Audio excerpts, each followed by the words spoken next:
Good morning, everyone.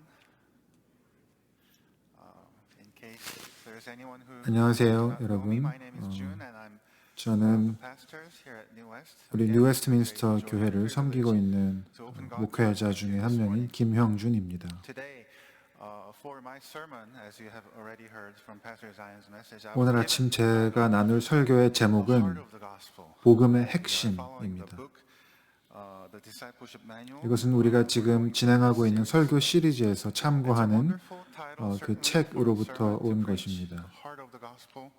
참 귀한 제목이기도 하면서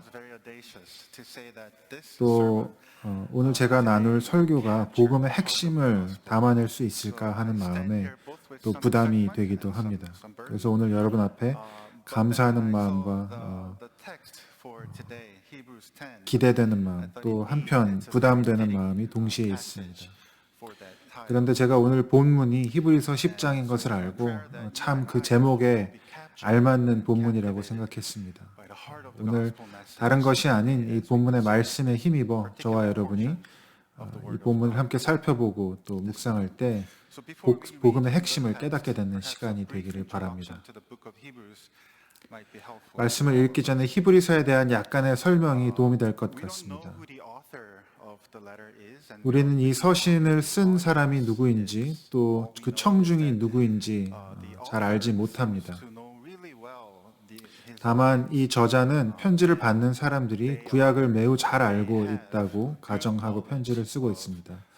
그래서 우리는 이 편지가 아마도 유대인 출신의 기독교 공동체를 향해 쓰여졌을 가능성이 매우 높으며 그래서 이 편지를 히브리서라고 부르게 되었습니다. 이 공동체는 또한 예수님을 믿는다는 이유로 핍박을 받고 있었던 것 같습니다. 그래서 이 편지의 중요한 목적 중에 하나는 이 핍박 가운데 그들의 신앙을 떠나서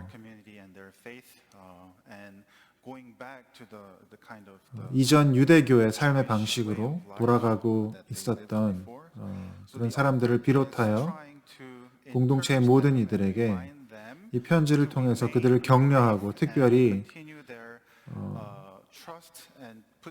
그들의 신앙과 그들의 믿음을 예수님께 계속해서 향하도록 특별히 예수님을 구약의 가르침들과 비교하여 예수님이 얼마나 구약보다 뛰어나고 또한 신뢰할 만한 분이신지 상기시켜 줌으로써 핍박 가운데 있는 그리스도인들이 믿음 안에 인내하도록 격려하는 것이 이 편지의 주제입니다. 이러한 편지의 전체적인 주제를 기억하면서 본문을 한번 같이 읽어보도록 하겠습니다. 율법은 장차 올 좋은 것들의 그림자일 뿐이요 실체가 아니므로 해마다 반복해서 드리는 똑같은 희생 제사로서는 하나님께로 나오는 사람들을 완전하게 할 수 없습니다. 만일 완전하게 할 수 있었더라면 제사를 드리는 사람들이 한 번 깨끗하여진 뒤에는 더 이상 죄의식을 가지지 않을 것이고 따라서 제사 드리는 일을 중단하지 않았겠습니까? 그러나 제사에는 해마다 죄를 회상시키는 효력은 있습니다. 황소와 염소의 피가 죄를 없애줄 수는 없습니다. 그러므로 그리스도께서 세상에 오실 때에 하나님께서 이렇게 말씀하셨습니다. 주님은 제사와 예물을 원하지 않으셨습니다. 그래서 나에게 입히실 몸을 마련하셨습니다. 주님은 번제와 속죄제를 기뻐하지 않으셨습니다. 그래서 내가 말하였습니다. 보십시오 하나님. 나를 두고 성경에 기록되어 있는 대로 나는 주님의 뜻을 행하러 왔습니다. 위에서 그리스도께서 주님은 제사와 예물과 번제와 속죄제를 원하지도 기뻐하시지도 않으셨습니다 하고 말씀하셨습니다. 이런 것들은 율법을 따라 드리는 것들입니다. 그 다음에 말씀하시기를 보십시오. 나는 주님의 뜻을 행하러 왔습니다 하셨습니다. 그리스도께서는 두 번째 것을 세우시려고 첫 번째 것을 폐하셨습니다. 이 뜻을 따라 예수 그리스도께서는 자기 몸을 단번에 들이심으로써 우리는 거룩하게 되었습니다. 모든 제사장은 날마다 제단에 서서 직무를 수행하면서 똑같은 제사를 거듭 드리지만 그러한 제사가 죄를 없앨 수는 없습니다. 그러나 그리스도께서는 죄를 사하시려고 단 한 번의 영원히 유효한 제사를 드리신 뒤에 하나님 오른쪽에 앉으셨습니다.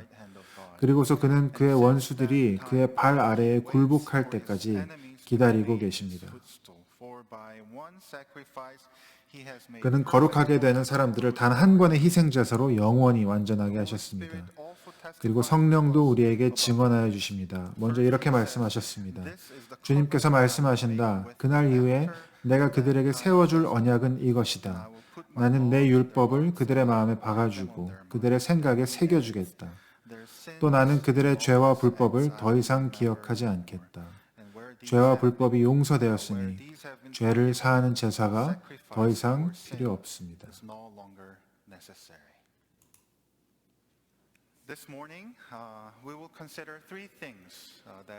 오늘 아침에 우리는 이 본문을 통해서 세 가지의 포인트를 살펴보도록 하겠습니다. 첫 번째는 우리에게 어떠한 문제가 있는지, 그것은 1절부터 4절의 말씀을 통해서요. 그리고 두 번째, 그 문제에 대한 하나님의 해결책이 무엇인지, 5절부터 14절, 그리고 그것이 우리의 삶을 어떻게 변화시키는지, 15절부터 18절. 문제가 무엇이고 하나님의 해결책은 무엇이며 그것이 우리를 어떻게 변화시키는가 살펴보도록 하겠습니다. 첫 번째, 우리의 문제는 무엇입니까? 본문에 따르면 우리에게 두 가지 문제가 있습니다. 첫 번째는 죄의 문제이고 두 번째는 죄에 대한 우리 스스로의 해결책의 문제입니다. 죄의 문제, 그리고 그 죄에 대한 우리 스스로의 해결책이 가지고 있는 문제입니다. 죄의 문제가 얼마나 심각합니까? 얼마나 큰 문제입니까? 우리는 어떤 사람의 죄가 얼마나 심각한지, 얼마나 무거운지를 그의 죄의 대가가 무엇인지, 그 죄를 용서하기 위해서 얼마나 많은 대가를 치러야 하는지를 보면 알 수 있습니다. 예를 들어 여러분이 무단 횡단을 했다고 가정해 봅니다. 벌금이 얼마인지 아십니까? 제가 한번 찾아보니까 109불입니다.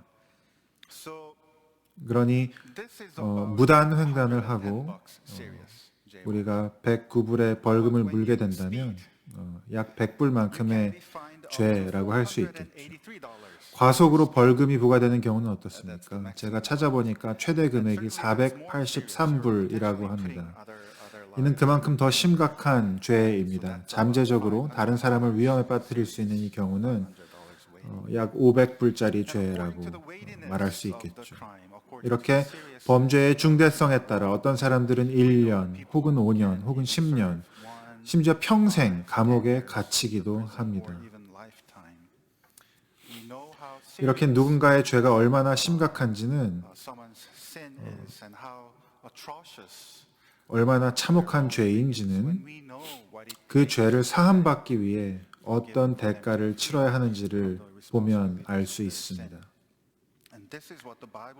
그리고 성경이 우리가 죄를 사함받기 위해서 필요한 것이 무엇인지 이렇게 말씀하고 있습니다. 히브리서 9장 22절에 보면 피를 흘림이 없이는 죄를 사함이 이루어지지 않습니다. 라고 기록하고 있습니다. 아마 현대인들에게 이 말씀은 받아들이기 좀 어려울 것 같습니다. 용서를 위해서는 피를 흘려야 한다는 표현이 원시적이고 심지어 불쾌하게까지 들립니다. 그러나 성경은 분명히 말씀하고 있습니다. 우리의 죄 사함을 위해 반드시 피 흘림이 필요하다고요. 그 이유가 무엇입니까?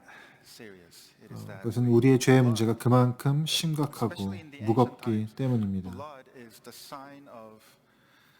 특별히 고대에 이 피라고 하는 것은 지금도 마찬가지지만 결코 좋은 의미가 아닙니다. 피를 본다라고 하는 것은 무언가 잘못되었다는 신호입니다. 다쳤거나 아프거나 혹은 죽을 징조라고 여겨지는 것이었습니다. 피는 또한 죄책감의 상징이기도 합니다. 손에 피를 묻히다라고 하는 표현을 여러분이 아마 알고 계실 것입니다. 그래서 이사야 59장은 이렇게 말합니다. 오직 너희 죄악이 너희와 너희 하나님 사이를 갈라놓았고 너희의 죄 때문에 주님께서 너희에게서 얼굴을 돌리셔서 너희의 말을 듣지 않으실 뿐이다. 너희의 손이 피로 더러워졌으며 너희의 손가락이 죄악으로 더러워졌다.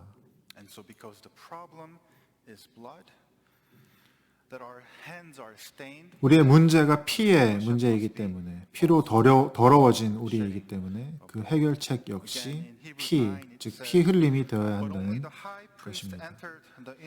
다시 히브리서 9장에 보면 오직 둘째 장막은 대제사장이 홀로 1년에 한 번 들어가되 자기와 백성의 허물을 위하여 드리는 피 없이는 아니하나니.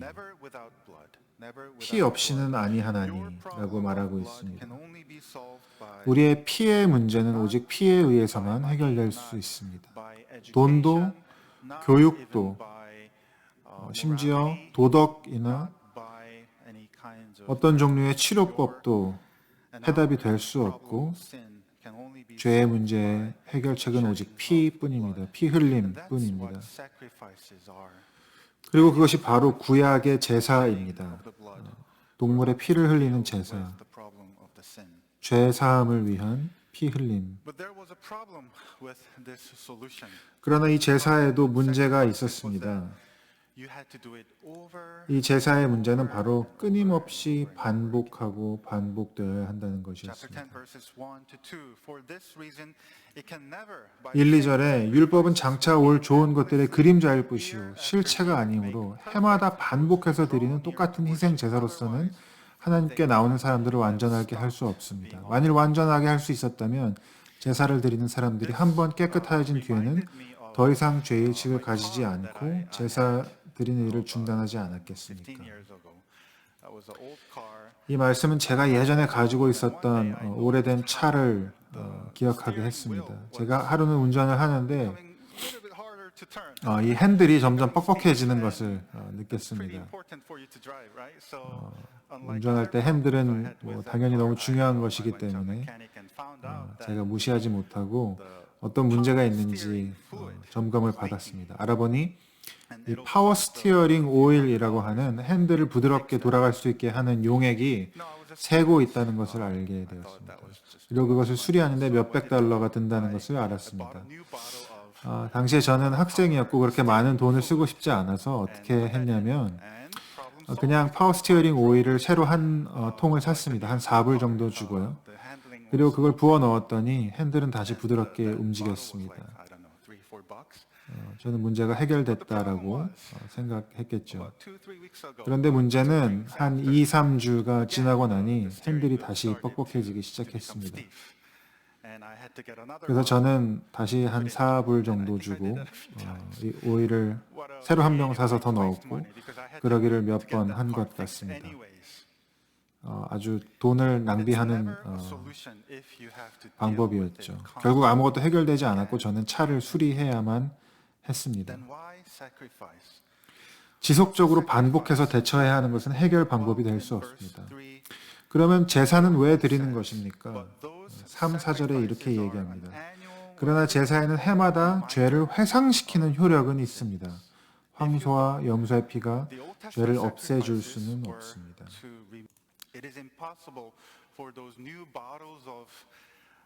그 몇 병의 새 파워 스티어링 오일로 차의 문제를 해결하는 것은 불가능했습니다.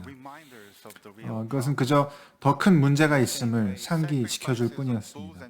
황소와 염소의 피는 결코 그들의 죄를 없애지 못했습니다. 죄의 문제를 다루지 못했습니다.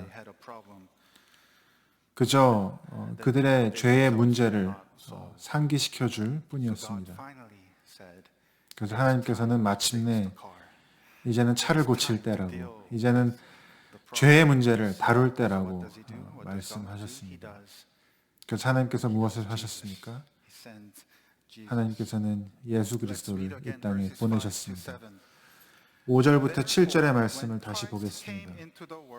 그러므로 그리스도께서 세상에 오실 때 하나님께서 이렇게 말씀하셨습니다. 주님은 제사와 예물을 원하지 않으셨습니다. 그래서 나에게 입히실 몸을 마련하셨습니다. 이 몸은 바로 예수님께서 취하셔야 할 몸, 죄인 중에 하나가 되시기 위하여 입으셔야 할 그 몸, 제물로 바쳐질 몸을 의미합니다. 주님은 번제와 속죄제를 기뻐하지 않으셨습니다. 그래서 내가 말하였습니다. 보십시오, 하나님. 나를 두고 성경에 기록되어 있는 대로 나는 주님의 뜻을 행하러 왔습니다. 이 주님의 뜻이라고 하는 것이 바로 죄의 문제를 영원히 해결하시려는 하나님의 마음입니다. 그래서 10절에 이렇게 말합니다. 이 뜻을 따라 예수 그리스도께서 자기 몸을 단번에 들이심으로써 우리는 거룩하게 되었습니다.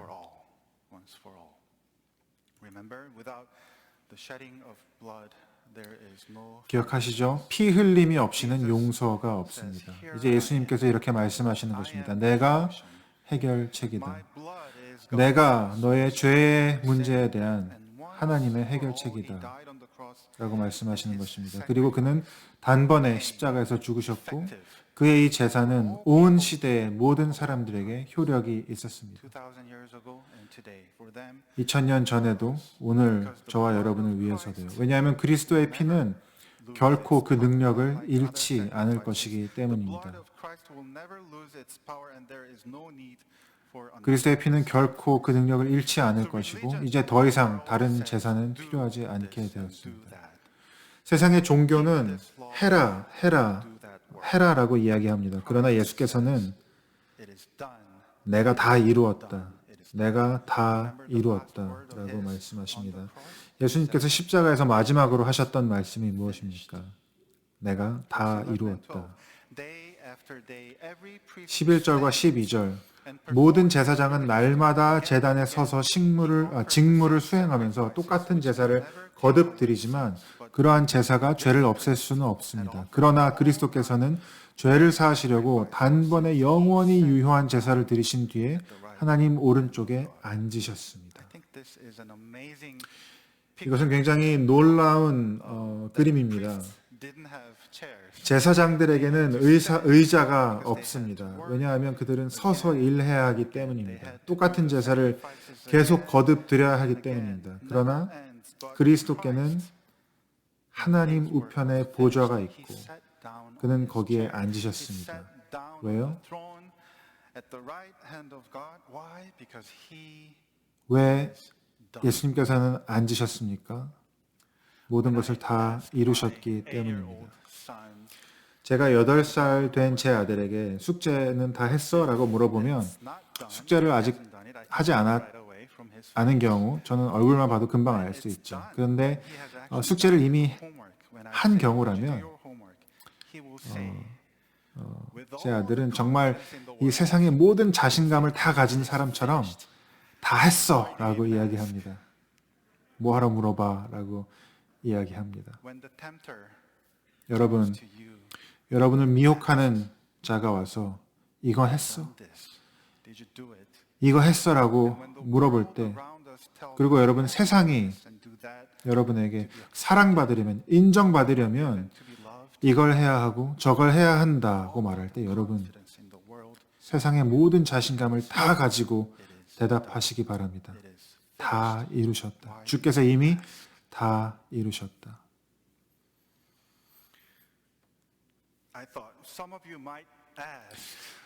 어쩌면 이와 관련해서 어떤 분들은 그럼 우리는 왜 매주 예배 시간마다 회개의 기도, 참회의 기도를 드리는지 물어보실지 모르겠습니다. 그건 반복 아닌가요? 라고 물으실지 모르겠습니다. 제가 드릴 수 있는 말씀은 이것입니다.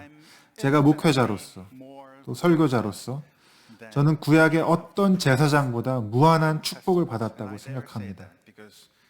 왜냐하면 우리는 매우 다른 일을 하고 있기 때문입니다. 오늘날 제가 하는 사역은 구약의 제사장과는 정말 다른 사역입니다. 물론 두 일 모두 반복적입니다. 솔직히 저나 앤드류 목사님 모두 여러분 아시는 것처럼 매주 예수 그리스도의 복음에 대한 비슷한 내용의 설교를 하고 있습니다. 하지만 같은 내용을 매번 다르게 하는 것도 어려운 일이라는 것을 여러분 알아주시기 바랍니다. 예수 그리스도의 복음의 메시지를 매주 선포하는 일을 하고 있습니다. 여러분, 교회는 학교가 아닙니다. 그리고 저는 선생님이 아니죠. 우리는 학교와 다르게 다 배웠다고 해서 다음 학년으로 넘어가지 않습니다. 오늘 이 자리에는 평생 교회를 다니신 분과 어쩌면 오늘 교회에 처음 오신 분들이 함께 앉아 있습니다. 어쩌면 여러분 중에 70년, 80년 그 이상 매주 교회를 나오신 분들 계실 거고 오늘 처음 그리고 얼마 되지 않은 교회에 온 지 얼마 되지 않은 여러분들 이곳에 함께 계십니다. 그러나 여러분 모두 예수 그리스도의 복음을 듣고자 이곳에 오셨고 여러분 모두 그 복음을 또 들으셔야 하기 때문에 이곳에 오셨습니다. 매주 같은 그리스도의 복음을 전한다는 것이 저에게 얼마나 영광스러운 일인지 모르겠습니다. 이것이 바로 저와 구약의 제사장들이 하는 일의 근본적인 차이입니다. 오늘 우리는 여기서 제사를 드리는 것이 아닙니다. 우리는 이미 완성하시고 이미 이루신 그리스도의 하신 일을 선포할 뿐입니다. 감사할 뿐입니다. 우리의 회개의 기도는 매주 드리는 회개의 기도는 현대판 제사가 아닙니다. 그것은 용서의 확신과 하나님의 은혜와 자비를 선포하는 것입니다. 우리가 때때로 불순종 가운데서 살아가고 있음에도 불구하고 말입니다. 이미 이루신 하나님의 은혜와 자비와 사랑의 선포입니다.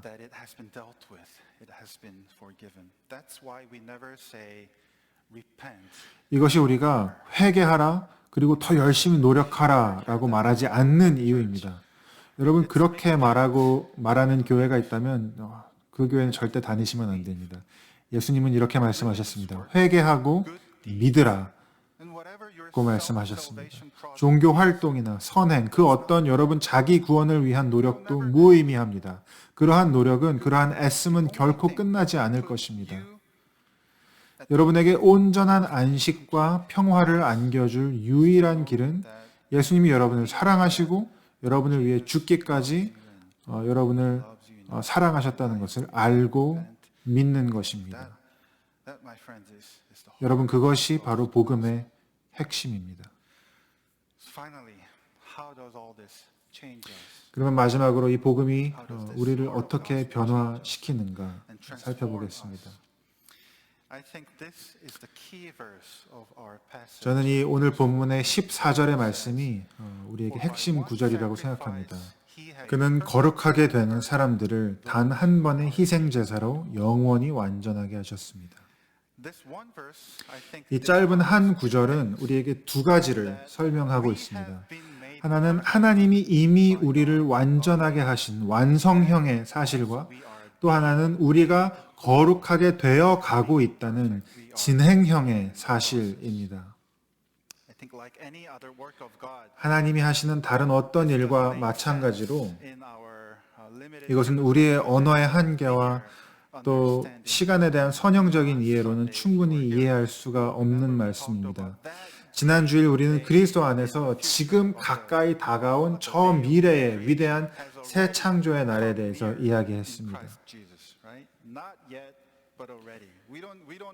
아직 오지 않은 그 날이지만 이미 우리 가운데 가까이 온 그 날에 대해서 살펴보았습니다. 같은 맥락에서 하나님께서는 우리를 온전케 하셨습니다. 이미 온전케 하셨습니다. 그러나 우리는 계속해서 거룩하게 되고 있는 사람들, 온전함을 향해서 나아가고 있는 사람들이기도 합니다. 마틴 로이드 존스 목사님은 사람들에게 당신은 기독교인입니까? 라는 질문을 던지곤 하셨다고 합니다. 그런 대단한 분이 그런 질문을 하면 당황스럽긴 하겠죠. 그래서인지 많은 사람들이 당신은 기독교인입니까? 라는 질문에 노력하고 있습니다. 라는 대답을 했다라고 합니다. 그럼 그분은 이렇게 말씀하셨다고 해요. 당신은 그리스도인이 된다는 것이 무엇을 의미하는지 전혀 모르고 있습니다. 당신은 그리스도인이거나 그렇지 않습니다. 부분적인 기독교인이라는 것은 있을 수 없습니다. 당신은 죽었거나 살았습니다. 당신은 This also reminds me 태어나거나 of the 태어나지 time 않았거나 둘 when 중에 I 하나입니다. became a Canadian citizen. That was 저는 한국에서 태어나서 한국인이었다가 이민을 와서 캐나다 시민이 되었습니다. university and I became 대학교 2학년 때 일이니까 벌써 20년 가까이 되었습니다. 제가 시민권을 취득하는 절차는 시간이 꽤 걸리는 일이긴 했지만 실제로 저의 신분이 변화되는 것은 순식간에 일어났습니다. 그 전날에 저는 한국인이었고 법적으로 한국인이었고 다음날 선서를 한 이후에는 캐나다인이 되었죠. 그리고 아시는 것처럼 한국은 이중 국적을 허용하지 않기 때문에 타 국가의 시민이 되는 순간 자동적으로 한국 국적이 취소되게 됩니다. 캐네디언이 되는 순간 저는 법적으로 더 이상 한국인이 아니었습니다. 이것은 점차적으로 변화하는 것이 아니죠.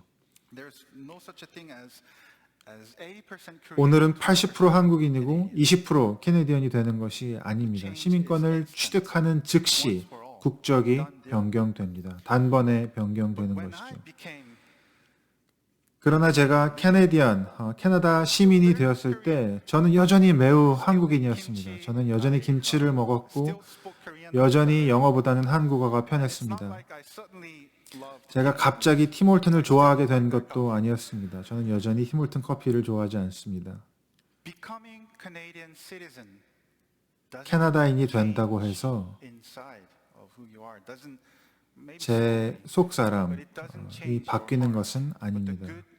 캐네디언이 된다고 해서 마음이 바뀌는 것은 아닙니다. 하지만 여기에 좋은 소식이 있습니다. 하늘나라 시민이 되면 하나님께서 우리의 마음을 바꿔주십니다. 우리의 마음을 바꿔주십니다. 15, 16절에 이렇게 말합니다. 그리고 성령도 우리에게 증언하여 주십니다. 먼저 이렇게 말씀하셨습니다. 주님께서 말씀하신다. 그날 이후에 내가 그들에게 세워줄 언약은 이것이다. 나는 내 율법을 그들의 마음에 박아주고 그들의 생각에 새겨주겠다. 이것은 예레미야 선지자가 이야기했던 새 언약에 대한 말씀이죠. 지난 2주 동안에 우리가 살펴보았던 내용이기도 합니다. 지난 주일에 말씀드린 것처럼 하나님의 나라가 도래하면 우리는 회개하게 됩니다. 여기서 회개는 돌아서는 것, 유턴하는 것을 의미한다고 말씀드렸습니다. 우리가 한 나쁜 일을 회개하고 또 우리가 한 좋은 일도 나쁜 동기를 인해서 한 것이라면 회개하는 것입니다. 그리고 이 새 마음, 이러한 마음의 변화야말로 하나님께서 하나님의 백성에게 주시는 가장 큰 선물 중에 하나입니다. 하나님의 용서와 구원을 통한 신분의 변화뿐 아니라, 그러니까 시민권만 바뀌는 것이 아니라 성령의 역사를 통해 하나님께서 새 마음, 순종하는 마음을 주시고 우리의 삶을 천천히 그러나 분명하게 변화시켜 가시는 것입니다. 우리가 모두 바라는 온전의 일을 그 날에 이르기까지 우리가 모두 부족함 없이 온전하게 완전하게 하나님을 사랑하고 섬기고 예배할 수 있는 그날에 이르기까지 성령께서 우리를 날마다 이끌어 가시며 우리를 변화시켜 가시는 것입니다. 여러분, 이것이 바로 복음의 핵심입니다. 그리스도께서 당신의 보배로운 피로 우리의 모든 죄를 단번에 대속하셨고 우리에게 하나님을 사랑하고 이제부터 영원토록 하나님을 위해 살 수 있는 새 마음을 주신 것입니다.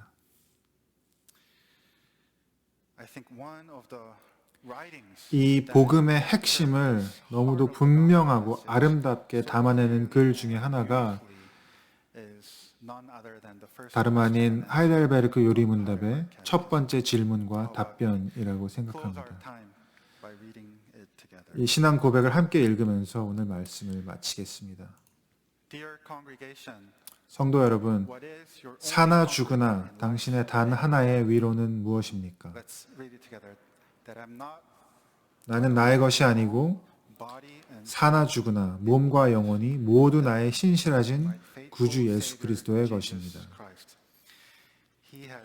주께서 보배로운 피를 흘려 나의 모든 죄값을 치러주셨고 마귀의 권세로부터 나를 자유롭게 하셨습니다. 또한 하늘에 계신 나의 아버지의 뜻이 아니고는 나의 머리카락 하나라도 나의 머리에서 떨어지지 않는 것과 같이 주님께서는 나를 항상 지켜주십니다. 실로 모든 것이 협력하여 나의 구원을 이룹니다. 내가 주님의 것이기에 주께서 성령으로 말미암아 내게 영원한 생명을 보증하시고 지금부터 나의 온 마음을 다하여 기꺼이 주를 위하여 살도록 인도하십니다. Together we say, Amen. 아멘.